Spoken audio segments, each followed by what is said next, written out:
अस्सलाम वालेकुम दोस्तों, क्या हाल चाल है। उम्मीद करते हैं आप सब खैरियत से होंगे। तो जैसा कि गाइस आज हमारा जो व्लॉग है होने लगा है सबसे मुख्तलिफ, और आज हम अपने दोस्त के साथ आए हैं जो है बिल्कुल जो है ज़मीनों के साइड पे, जहाँ पे कोई बंदा नज़र नहीं आता, जो है फुल यानी कि सुनसान जगह पे जो है हम घूमने आए। जो है हम फुल तन्हाई में थे और जो है हम जो है चिल करने आए हैं यहाँ पे, और जो है अपनी तन्हाई में जो है हम अपने दोस्त के साथ बातें वगैरह करेंगे, ठीक है। और जो है यहाँ पे हम आपको दिखाते हैं कि हम किस जगह पे आए हैं। आपको दूर दूर तक कोई बंदा नज़र नहीं आएगा। सुनाओ भाई, कोई बंदा शंदा नज़र आ रहे हैं इत्थे? हैं? कोई भी नहीं नज़र आ रहा, कोई भी नहीं नज़र आ रहा गाइस। ये साइड साडा यार है, ठीक है। ते असी आए हुए हैं दुआएं आपस में, असा सराइकी भी बोलते हैं, सारा असा निज़ाम करे ने। किवें गल है? बिल्कुल हाँ, असा सराइकी भी बोल गिनते हैं, ऐसा उर्दू भी बोल गिनते हैं, ऐसा इंग्लिश भी बोल गिनते हैं।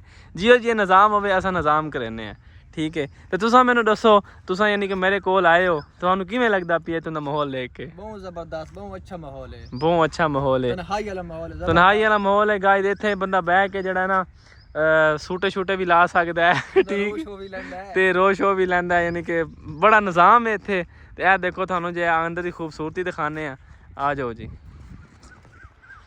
ए हुण जी असी जा रहे हैं, ठीक है।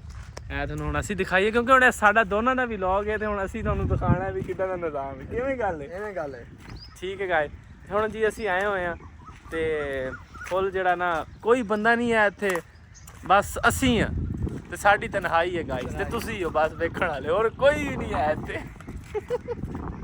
किवें गल है उस्ताद? बिल्कुल इवें उस्ताद जी। ऐ सानू असी दिखाने अपनी जेड़ा बाइक है, ठीक है, वो भी दिखाने। इत्थे ट्यूबवेल वगैरह लगे होया है, पता नहीं किदा है, पर असी आए हुए हैं ते फिलहाल कोई नजर।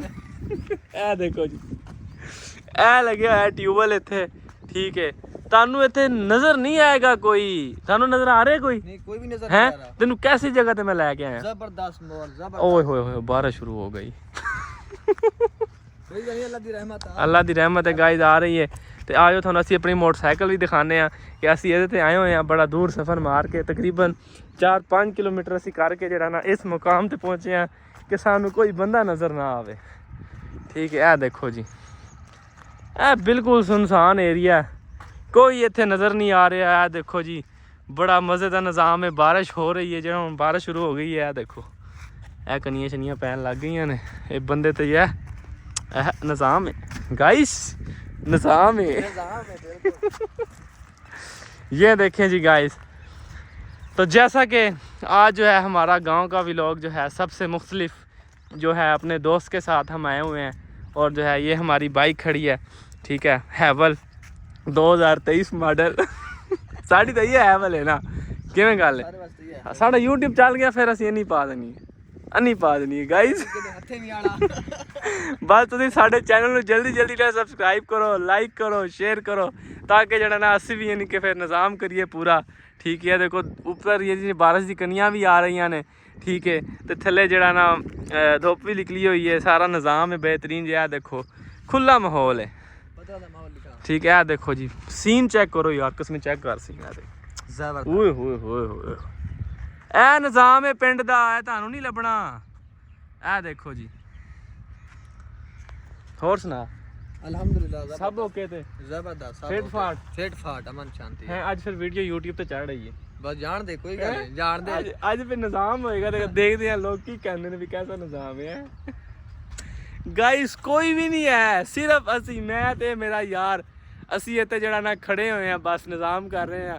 ਹੁਣ यानी असी हुण वीडियो बना के हुण असी खुश हो गए हैं, फिर असी इत्थे बैक रोवांगे, क्योंकि सानू इहदी भी मशूक छड्ड गई, मेरी भी मशूक छड्ड गई यार, दोनों दी मशूका छड्ड गईयां ने, ठीक है।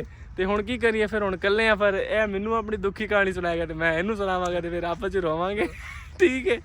तो जल्दी जल्दी साडे चैनल नू सबसक्राइब करो, लाइक करो, कमेंट करो, ते तुन के शेयर कर दो, ठीक है। तो मिलते हैं फिर अगले व्लॉग दे विच। अल्लाह हाफिज़।